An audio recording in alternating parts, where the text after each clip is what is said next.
Baiklah, untuk membuka acara pada hari ini Pak kepada nama Basma. Bismillahirrahmanirrahim. Selanjutnya untuk menambah keberkahan pada hari ini kita akan memulai dengan taujid rabani pakai laut dari Dedek kami persilakan. Assalamualaikum warahmatullahi wabarakatuh. Bismillahirrahmanirrahim. Assalamualaikum warahmatullahi wabarakatuh. Waalaikumsalam warahmatullahi wabarakatuh.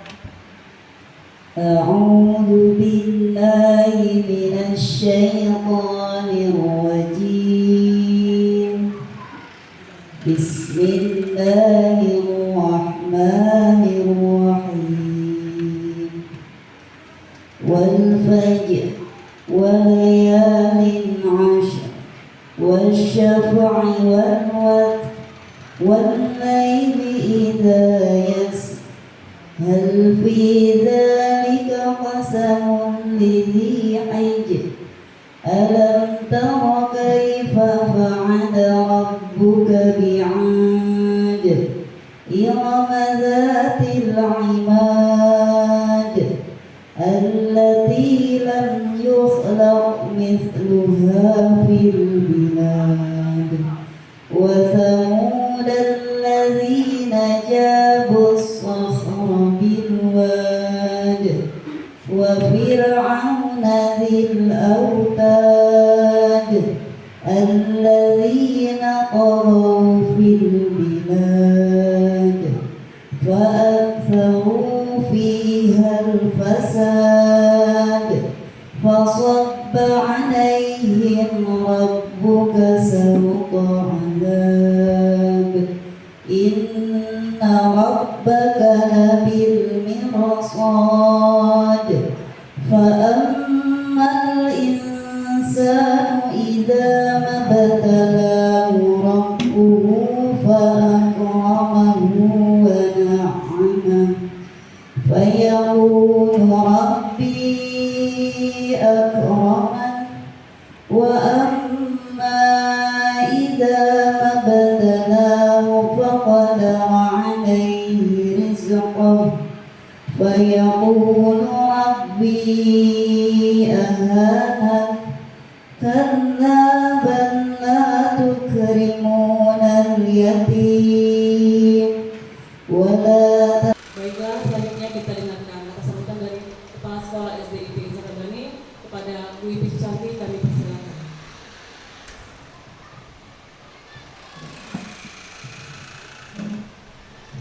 Bismillahirrahmanirrahim.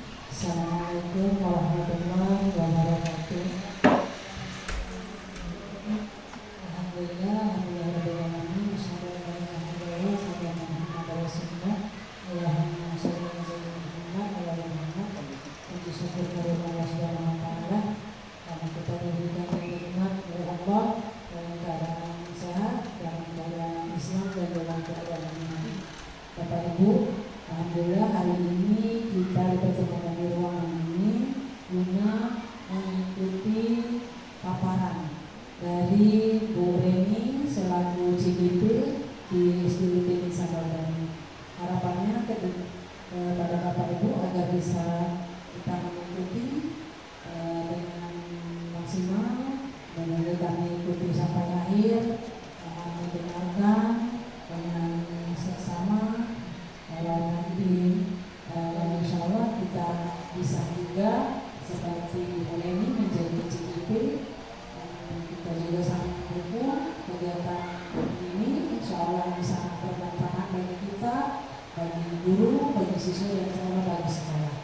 Jadi harapan kita agar dapat menambah wawasan kita, menambah ilmu kita dengan adanya kegiatan ini dan juga dengan adanya CGP yang diadakan oleh Reni di SDIP Sarabani. Jadi mungkin itu saja yang bisa kami sampaikan dan berharap nanti semuanya bisa mengikuti dengan baik. Assalamualaikum warahmatullahi wabarakatuh.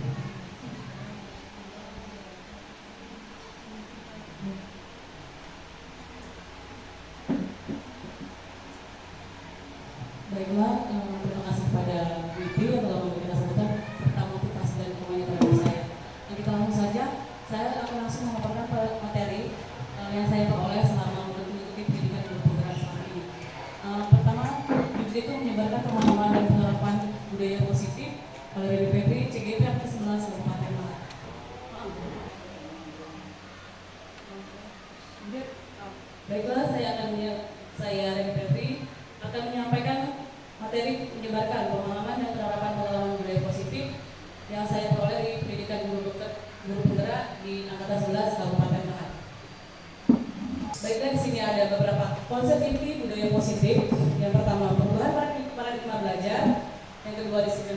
prinsip, yang ketiga nilai-nilai kebajikan, yang keempat kebutuhan dasar manusia, yang kelima motivasi perilaku manusia, yang keenam posisi formal guru, yang ketujuh keyakinan kelas, dan yang ke-8 segitiga restitusi. Yang mana ini adalah beberapa modul yang kami pelajari untuk menerapkan budaya positif yang ada di sekolah masing-masing. Selama ini modul yang kami pelajari ini bukan untuk 1 hari tapi 1 bulan. Tapi di sini kita ringkas saja untuk materi 1 hari biar sama-sama belajar dan sama-sama bisa menerapkan budaya positif di sekolah kita yang tercinta ini. Yang pertama, pembelajaran dengan paradigma baru merupakan pembelajaran yang dirancang berdasarkan prinsip pembelajaran atau berdiferensiasi sehingga para peserta didik belajar sesuai kebutuhan berdasarkan tahap perkembangan sesuai teori psikologi modern untuk memulihkan profil pelajar Pancasila.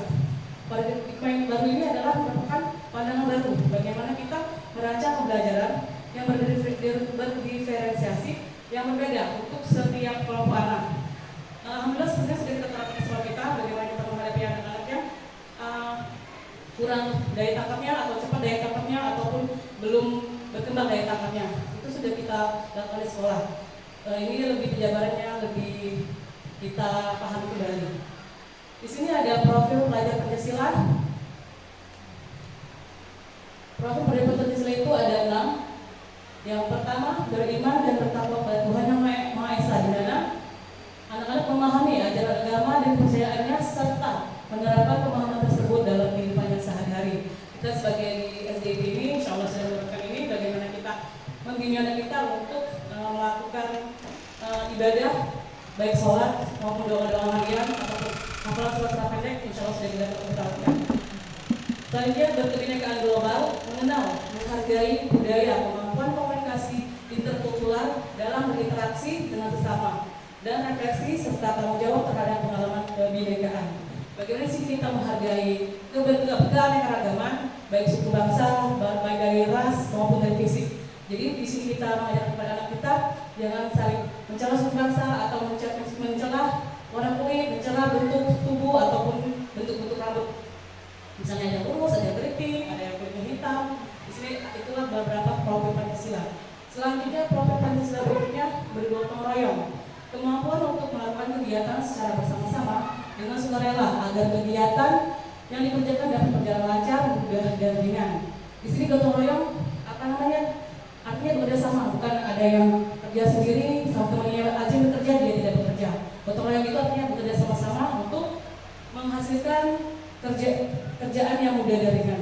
Selanjutnya mandiri, pelajar yang bertanggung jawab atas proses hasil belajarnya. Kita sebagai guru itu hanya membimbing dan menuntut anak untuk menjadi pribadi yang mandiri, bertanggung jawab dengan hasil prosesnya. Bagaimana dia bertanggung jawab? Dengan mengerjakan tugasnya, dengan bertanggung jawab mengerjakan PR-nya, dan bertanggung jawab melihat pembelajaran di kelasnya sesuai dengan jadwalnya.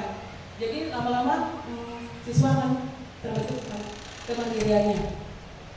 Selanjutnya profil pelajar Pancasila bernalar kritis, mampu secara objektif memproses informasi baik kualitatif maupun kuantitatif, membangun keterkaitan antara berbagai informasi, menganalisis informasi, mengevaluasi dan menyimpulkan.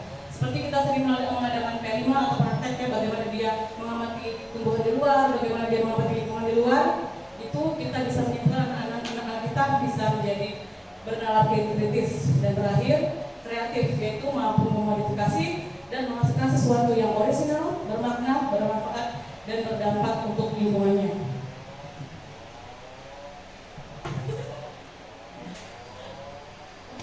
Selanjutnya miskonsepsi tentang teori kontrol. Miskonsepsi tentang teori kontrol maksudnya memahami konsep yang salah. Di sini kita ilusi guru mengontrol murid. Kita merasa kita bisa mengontrol murid, padahal kita belum bisa sepenuhnya mengontrol murid kita ya. Terus ilusi bahwa semua penguatan positif, efektif dan bermanfaat. Kita merasa apa yang telah kita berikan kepada dengan murid kita, cara kita menghadapi murid kita itu menghasilkan positif dan bermanfaat. Terus ilusi bahwa kritikan dan membuat merasa bersalah mampu membuat karakter. Selanjutnya ilusi bahwa orang dewasa berhak memaksa. Di sini kita tidak boleh memaksa kehendak dengan orang lain apalagi dengan murid kita. Selanjutnya merubah mengubah paradigma stimulus respon ke pendekatan teori kontrol.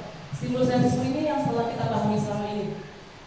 Kita merasa realitas atau kebutuhan kita sama, padahal di realitasnya kebutuhan kita itu berbeda. Selanjutnya, semua orang melihat yang sama, padahal setiap orang memiliki gambaran yang berbeda.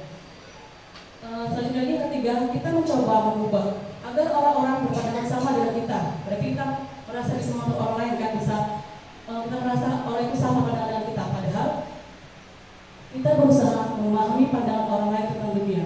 Seandainya kita suka warna hijau, saya suka warna hijau, saya tidak bisa memaksakan dengan ibu guru dan bapak guru sekalian menyukai warna hijau. Bagaimana saya menikmati warna hijau itu dengan tanpa memaksakan orang lain? Ya, saya pakai kacamata warna hijau, jadi hijau semua tanpa memaksakan dengan orang lain seperti itu. Selanjutnya, perilaku buruk dilihat sebagai suatu kesalahan, padahal semua perilaku memiliki tujuan. Selanjutnya, orang lain bisa mengontrol saya, padahal hanya Anda yang bisa mengontrol diri Anda sendiri. Contoh kecil, kita menggenggam sesuatu, kayak anak kecil lah, misalnya rebutan apa? Rebutan permen. Dan itu sudah ada aturan kontrolnya. Kita buka paksa pun dia tidak bisa, susah. Atau anak kecil yang minta gendong sama kita kan, minta gendong sama kita mau pergi, aku mau pergi dulu. Dia tuh kuat, berarti kita tidak bisa mengontrol anak kecil tadi kan, dengan kekuatan kita dia punya daya kontrol sendiri. Selanjutnya, memaksa ada pada saat bujukan gagal. Ketika kita bujukan gagal, kita itu melakukan pemaksaan. Padahal kolaborasi dan konsensus menciptakan pilihan-pilihan yang baru. Selanjutnya, model berpikir menang atau kalah. Padahal yang bagus itu model berpikir menang dan menang atau win-win solution. Di sini kita akan belajar materi disiplin positif. Disiplin positif berasal dari kata disiplina yang artinya belajar. Disiplin mengacu pada disiplin diri yang memiliki tanggung jawab terhadap apa yang dilakukan berdasarkan nilai-nilai yang diyakini. Disiplin positif merupakan salah satu cara penerapan disiplin yang bertujuan untuk menumbuhkan kesadaran serta memberdayakan peserta didik tanpa imbalan, penghargaan atau reward, ancaman atau hukuman. Tujuannya sebagai pendidik, tujuan kita adalah menciptakan peserta didik yang memiliki disiplin diri sehingga mereka berperilaku mengacu pada nilai-nilai universal, memiliki motivasi intrinsik dalam perubahan perilaku ke arah yang lebih baik. Bagaimana kita menciptakan ini? Setelah kita akan menggali pada materi-materi berikutnya.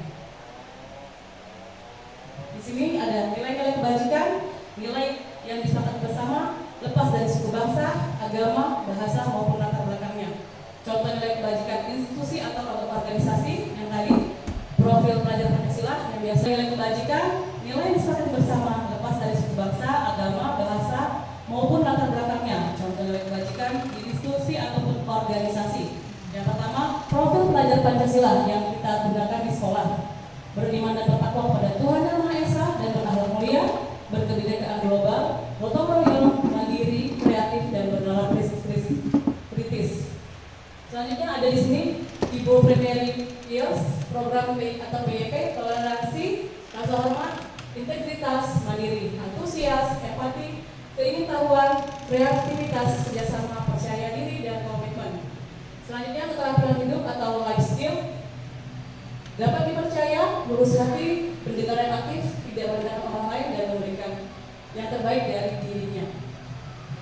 Selanjutnya, kebutuhan dasar manusia. Kebutuhan dasar manusia adalah segala sesuatu yang kita lakukan untuk mendapatkan apa yang kita inginkan.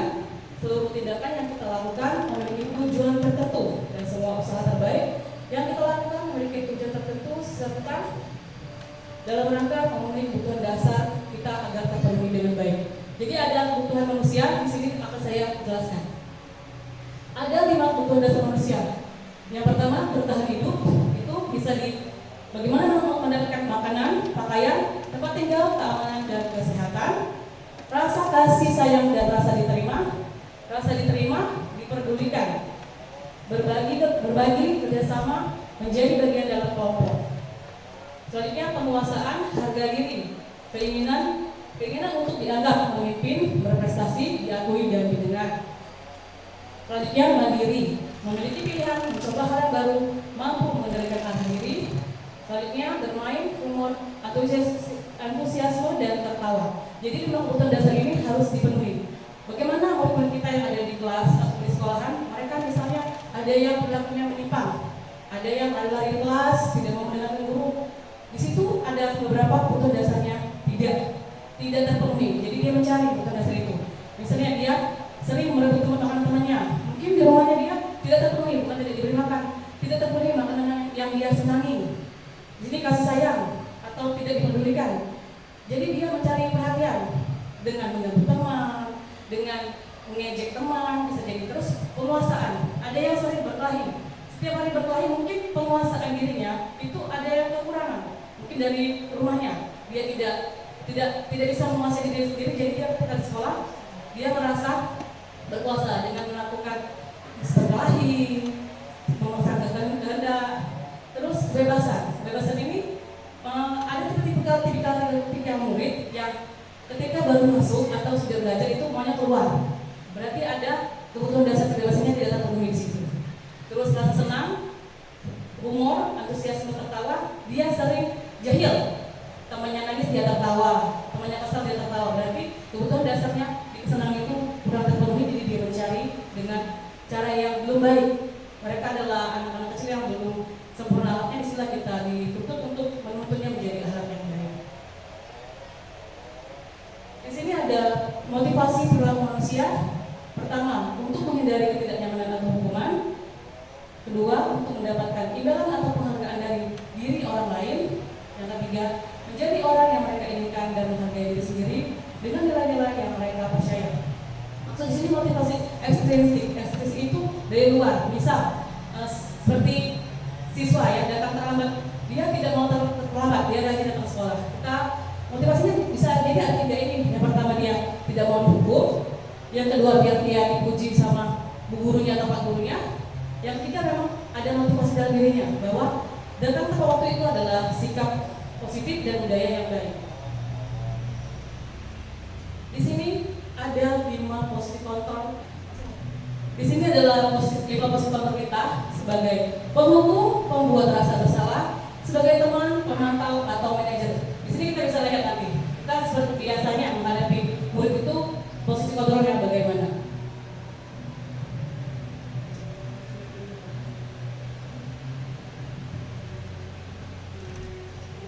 Dalam penerapan disiplin positif restitusi, salah satu program yang dikenakan adalah 5 posisi kontrol. 5 posisi kontrol dalam restitusi adalah proses perjalanan seorang pendidik agar dapat mengenali dirinya. Pada video kali ini, kita akan membahas tentang 5 posisi kontrol yang dikenakan oleh Diane Dawson dan contoh penerapannya.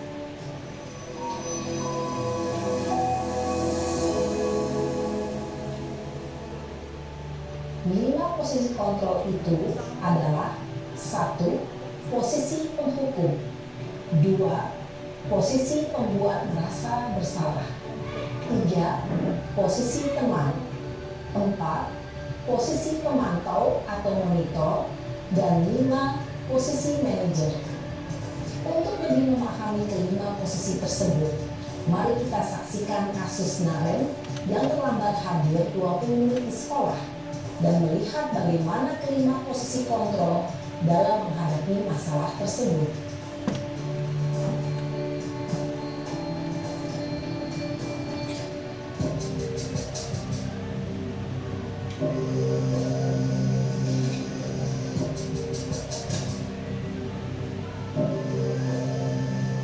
Naren, sini kamu.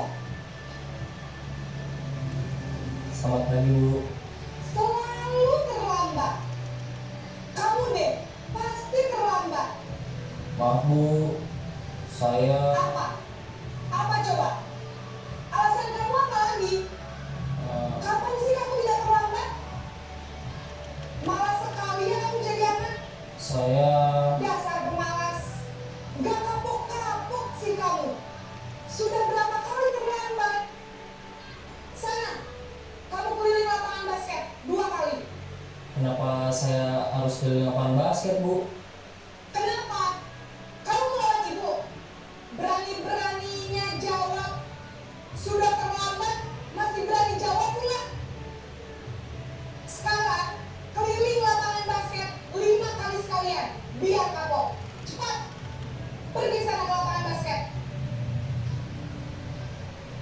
Posisi penghukum biasanya berbicara dengan nada tinggi, menghardik, menunjuk-nunjuk, menyakiti, dan menyindir. Hukuman bisa berupa fisik maupun psikis. Ibu dan bapak guru hebat. Dampak yang terjadi pada murid ketika guru berada pada posisi penghukum adalah murid cenderung akan memberontak, bahkan menyimpan dendam.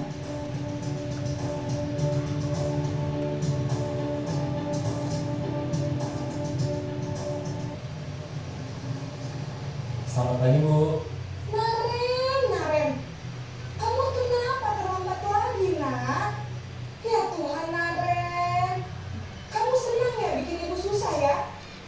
Kalau kamu terlambat lagi, nanti ibu yang ditegur bapak kepala sekolah, nak. Disangka ibu tidak bisa membina kamu.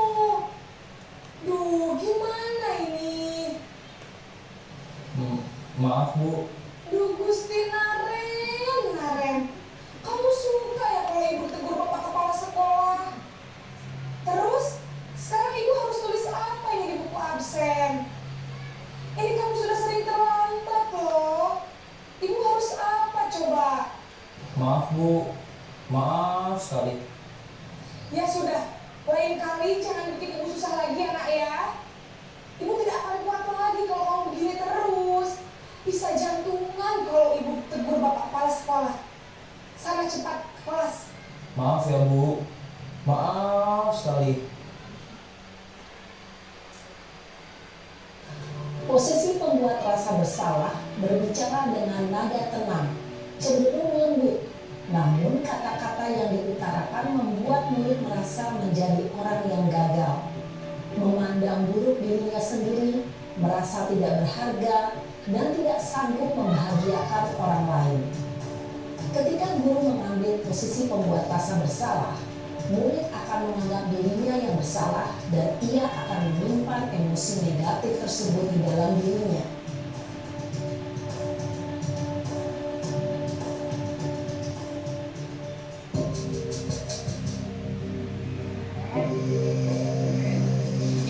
Bapak guru hebat, setelah mengamati adegan kelima posisi kontrol tadi, kira-kira posisi mana yang paling ideal? Posisi mana yang dapat menunjang motivasi intrinsik murid? Ya, tentu posisi manajer. Posisi ini memang posisi ideal yang ingin dituju setiap pendidik. Pada posisi inilah, guru dapat menerapkan disiplin positif yang berpihak pada murid, yang memerdekakan murid. Perjalanan seorang pendidik tentunya tidak mudah untuk sampai pada posisi seorang manajer. Namun, tujuan kita pasti, yaitu menciptakan murid-murid yang mandiri, merdeka, dan bertanggung jawab. Semoga penggambaran 5 posisi kontrol yang telah diperlihatkan ini dapat menjadi ajang refleksi bagi kita semua, agar dapat terus mengasah dan menerapkan disiplin positif yang memerdekakan murid. Mari terus berlatih dan bersemangat. Selamat menerapkan. Salam dan bahagia Ibu dan Bapak Guru hebat. Baiklah, tadi kita sudah menyaksikan video dari 5 posisi kontrol. Jadi dia tadi posisi kontrol sebagai manajer ya Bapak Ibu. Untuk kita lebih memahami kembali, kita coba tebak di sini. Contoh posisi kontrol kasus siswa tidak membuat PR. Ketika siswa tidak membuat PR, kita berkata, berlari mengelilingi lapangan. Kira-kira posisi kontrol yang mana? Berlari mengelilingi lapangan.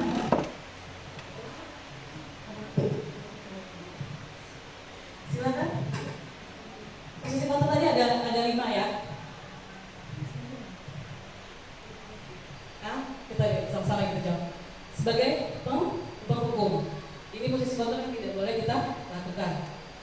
Yang kedua, ketika ada siswa tidak membuat PR, gurunya berkata, berapa kali sudah kamu tidak membuat PR? Bu guru sedih melihat kamu berperilaku seperti ini. Itu kira-kira posisi kontrolnya bagaimana?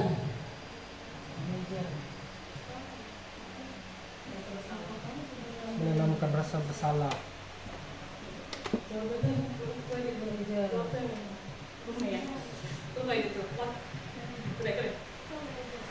Ayo ulang ya, sudah di-cut. 3. Dan ketika ada kasus siswa tidak mau membuat PR, gurunya berkata, berapa kali sudah kamu tidak membuat PR? Itu guru sedih melihat kamu berlaku seperti itu. Itu kira-kira posisi kontrol bagaimana, Bapak Ibu guru? Posisi kontrol yang membuat rasa bersalah. Iya, terima kasih, benar ya. Kita kasih aplaus untuk Bu Dede. Iya, membuat murid merasa bersalah.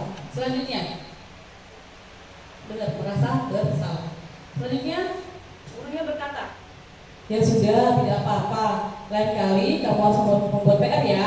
Itu posisi kontrol apa?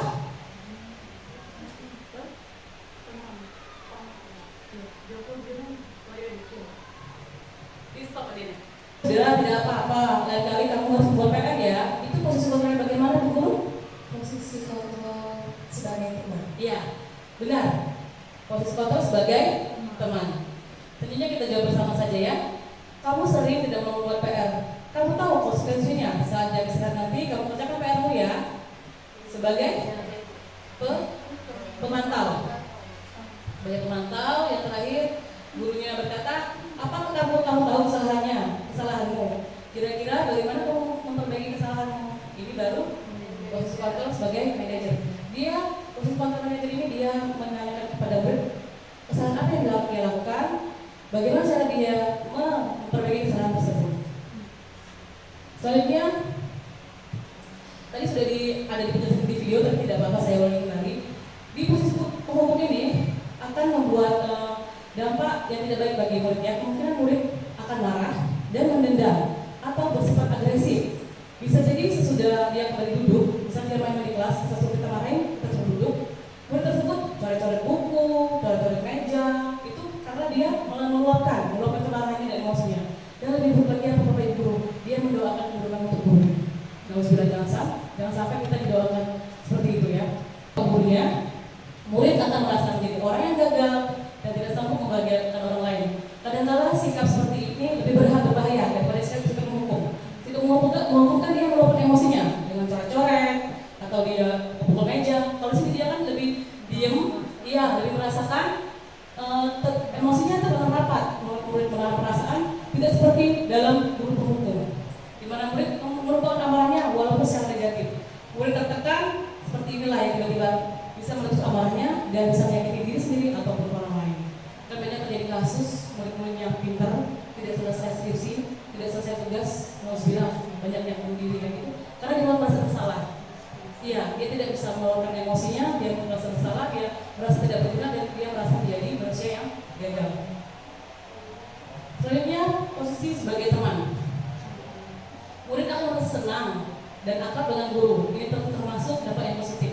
Hanya saja di sisi negatifnya, murid menjadi tergantung pada guru tersebut ya. Bila ada masalah, dia merasa bisa mengandalkan guru tersebut untuk membantunya. Akibat lain dari posisi teman, murid hanya akan berbuat bila yang menyuruh adalah guru tersebut dan belum tentu berlaku sama dengan guru lain. Kan banyak jadi guru favorit. Aku dengan ibu itu baik, aku dengan bapak itu baik. Ya, saya mau sekolah kalau bapak itu yang ngajar. Saya mau sekolah kalau dengan ibu itu saja mengajar. Dia senang, tapi dia hanya dengan orang tertentu saja yang menurutnya. Dengan yang lain tidak. Ini tidak bagus juga kalau kita selalu menerapkan posisi kontrol sebagai teman. Selanjutnya sebagai pemantau, murid memahami konsekuensi yang harus dijalankan karena telah melanggar salah satu peraturan di sekolah. Guru tidak menunjukkan suatu emosi yang berlebihan, menjadi marah atau membuat merasa berbuat salah.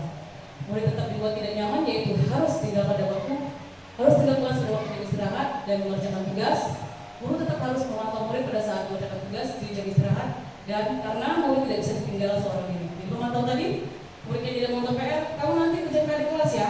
Itu kan pada waktu istirahat, anaknya sudah tidak istirahat, gurunya pun tidak istirahat karena harus memantau muridnya di kelas apakah dia menyelesaikan PR-nya atau tidak di dalam kelas. Ini posisi ideal, posisi manajer, fokus ada pada murid, bukan untuk membahagiakan guru atau orang tua. Murid sudah mengetahui adanya suatu masalah dan sesuatu yang perlu terjadi. Bila guru mengambil posisi pemantau, guru akan melihat apa konsekuensinya, apa peraturannya. Namun pada posisi manajer, guru akan mengembalikan tanggung jawab pada murid untuk mencari jalan keluar permasalahannya, tentunya dengan bimbingan guru. Jadi ini ditanyakan, bagaimana kamu untuk tidak terlambat, bagaimana agar kamu datang tepat waktu. Jadi di ditanyakan kepada muridnya bagaimana solusinya yang dia dapat sampaikan. Bukan solusi dari kita, tapi dia berpikir bagaimana tingkah yang budaya yang belum positif itu bisa jadi positif atas sadar dirinya sendiri dan atas bimbingan guru. Keyakinan kelas. Mengapa disebut keyakinan kelas bukan peraturan? Karena kalau peraturan itu kita yang buat, harus datang tepat waktu, harus memakai seragam. Tapi di sini keyakinan, yaitu peraturan yang sama-sama kita buat dengan murid, kita dengan kata yang positif, jangan pakai kata negatif. Di kelas tidak boleh makan, di kelas tidak boleh ribut, tapi di kelas harus berlaku tertib. Misalnya, bukan kita nulis sepakat kelas itu tidak berkelahi dengan teman, tapi saling menyayangi teman dengan kalimat yang positif dan kata-kata yang singkat. Ini salah satu tadi bentuk keyakinan kelas. Jadi bentuk pembentukan keyakinan kelas itu bersifat abstrak, berupa pernyataan universal yang biasa kita dengar, dibuat dengan pernyataan positif, tidak menggunakan kata negatif, jangan ada kata tidak atau jangan ya. Terus sedikit saja agar mudah diingat sesuai dengan kondisi kelas dan sekolah sehingga mudah diterapkan. Selanjutnya semua warga sekolah dan warga kelas dilibatkan saat membuat keyakinan kelas ini. Jadi ini nanti kita bisa sama-sama bisa menyiapkan kertas suara seperti ini, atau bisa kita melakukan menulis papan tulis. Kita taruh kepada murid kita apa saja kira-kira yang ingin kalian rasakan di kelas ini bagaimana. Kami ingin kelasnya yang disiplin, berarti tulis saja disiplin. Kami ingin kelasnya bersih guru, berarti menjaga kebersihan. Kami ingin di kelas ini guru tidak ada yang berkelahi, berarti kita buat saling menyayangi atau menghargai dan menghormati, seperti itu. Nah, ini contoh keyakinan kelas yang saya buat di kelas 2. Taat beribadah, hadir tepat waktu, menjaga kebersihan, saling hormat dan menyayangi, jujur dan mandiri, serta belajar dengan sungguh-sungguh. Ayo bersama-sama kita wujudkan keyakinan kelas tersemangat dan istiqomah. Ini bisa di-print, kita tempel di kelas, jadi biar ingat. Ini kalau ada yang salah, misalnya dia duha, disuruh wudu, tahu-tahu dia main, orang temannya sudah duha, dia baru datang. Jadi kita tanya dapat, kenapa tidak sholat duha? Keyakinan kelas mana yang kamu langgar? Ini bisa kita kembalikan ke sini. Ketika kita membuat keyakinan kelas bersama murid kita menanyakannya, itu kita lihat kembali keyakinan kelas yang kita sepakati apa yang dia langgar. Jadi dia bisa menumbuhkan kesadaran dari dalam dirinya sendiri untuk menjadi pribadi yang lebih baik lagi. Selanjutnya di sini segitiga restitusi, yaitu suatu proses dialog yang dijalankan oleh guru agar dapat menghasilkan murid yang mandiri dan bertanggung jawab. Yang pertama, validasi tindakan yang salah. Yang kedua, menanyakan keyakinan, lalu menstabilkan identitas. Nanti ada contoh video. Menstabilkan identitas. Ketika dia berbuat salah, kita jangan ada anak yang tidak lengkap atributnya ketika pacaran. Jangan langsung langsung dihukum, jangan langsung dijudge bahwa dia mungkin tidak baik. Kita bisa menstabilkan identitasnya dengan berkata berbuat salah itu wajar. Tidak ada manusia yang sempurna. Ibu bapak guru juga pernah melakukan itu. Ibu bapak tidak mau mencari siapa yang salah, tapi ibu dan bapak guru ingin mencari solusi permasalahan ini.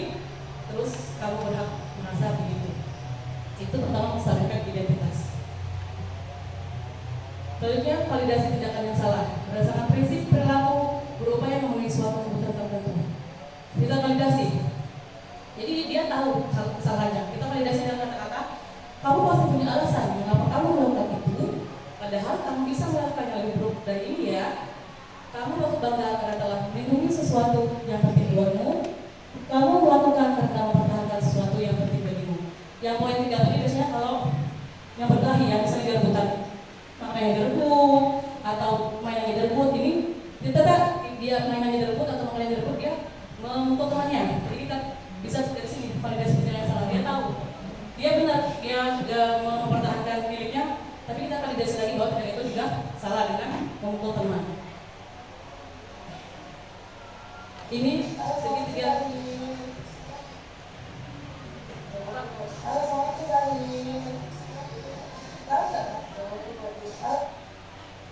Saya melakukan segitiga restitusi ketika ada siswa yang bernama Zahir dia tidak memakai dasinya ketika Senin, dan juga Fatir dia tidak membuat PR.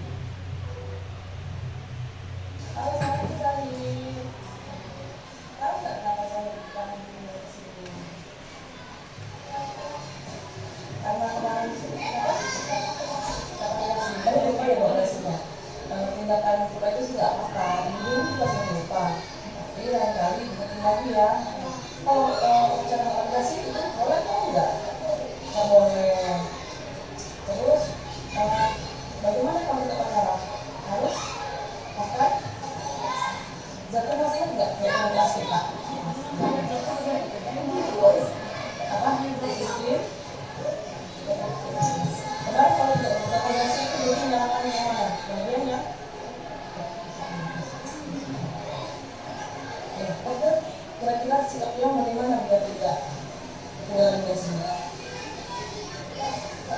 Tidak buru-buru. Apa bangun Pak? Kira-kira kapan zakirnya mulai mau tertib? Kapan mulai mau tertib orasi? Mulai seminggu depan ya? Masih yakin bisa mengharap zakir nanti selanjutnya bakalan rapi, tertib, berbagus. Oke Zakir, terima kasih Zakir. Assalamualaikum.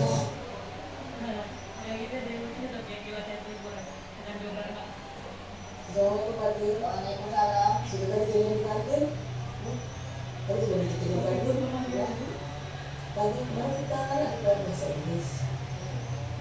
Tadi ibu lihat pas di kelas Inggris tidak menggunakan. Kenapa Pak bahasa Inggris belum dibuat tadi? Saya terlalu lama bermain HP, terus saya suruh anak ketiduran.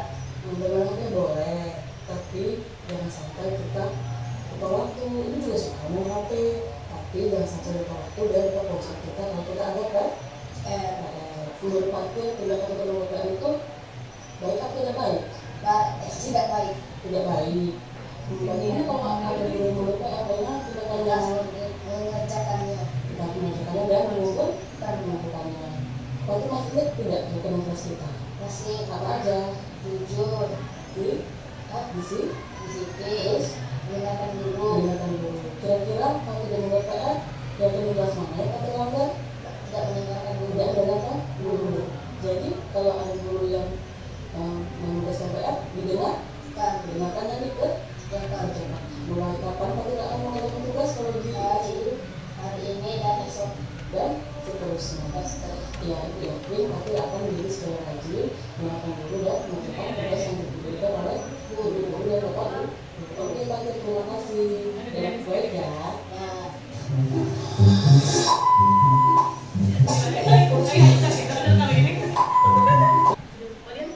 Baiklah, itulah beberapa materi yang telah saya dapatkan dari pendidikan guru penggerak yang baru saya ketahui, dan semoga apa yang kita ketahui bisa kita jalankan. Di sini penutup dan penerapan program positif budaya guru memiliki standar kepribadian profesional dan sosial yang baik, di mana guru mampu merefleksi dirinya dalam proses kelompok ini, bagaimana perjalanan dirinya sebagai among atau manajer yang menuntut murid-muridnya menjadi insan yang mandiri, merdeka, bertanggung jawab sesuai dengan standar nasional pendidikan. Baik itu Bapak Ibu Guru, terima kasih atas waktunya, atas ikhlas sehat dan semangatnya untuk mendengarkan pemaparan saya hari ini.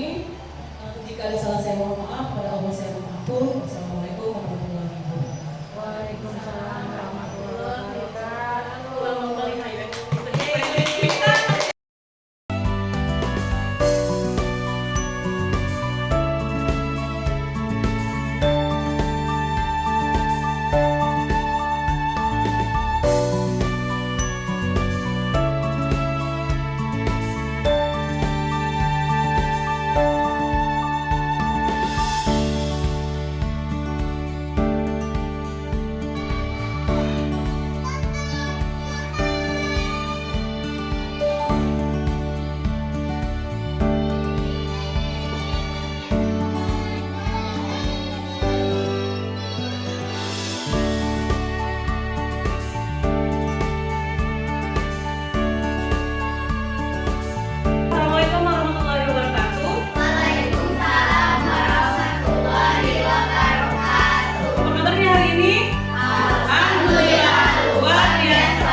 bersih dan aman, dengan juga juga rukun, misalnya saling menghargai, berarti tidak mengejek temannya, misalnya tidak mengejek teman itu kata lagi itu saling menghargai. Jadi kalau keyakinan kelas itu kalimatnya harus positif, tidak boleh negatif.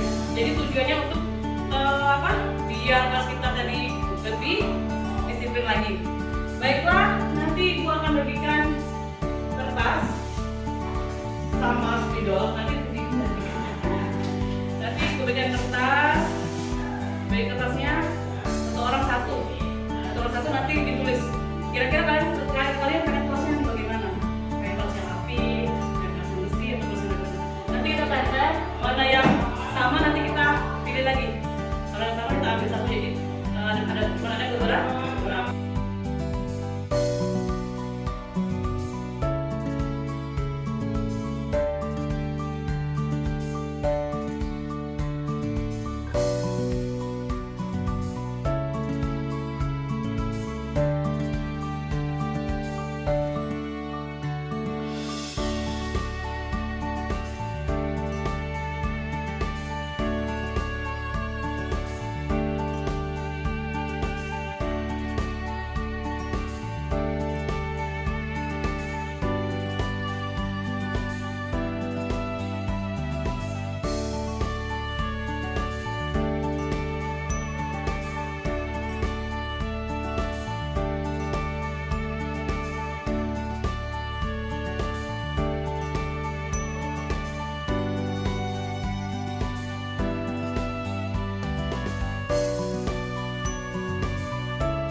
Assalamualaikum warahmatullahi wabarakatuh. Hai semuanya, perkenalkan nama saya Kila. Saya Kiara, saya Joseph, nama saya Icap.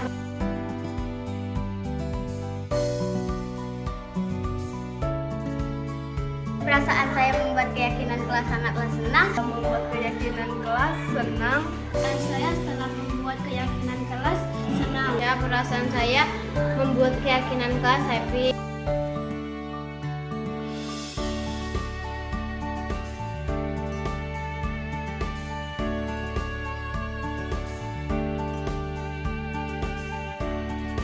Kelas penting bagi kelas dan kelas bisa lebih tertib. Terima kasih.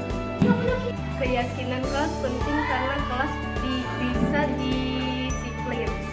Kekuatan keyakinan kelas penting agar kelas bisa bersih. Terima kasih. Pembuatan keyakinan kelas penting agar bisa saling menghargai. Terima kasih.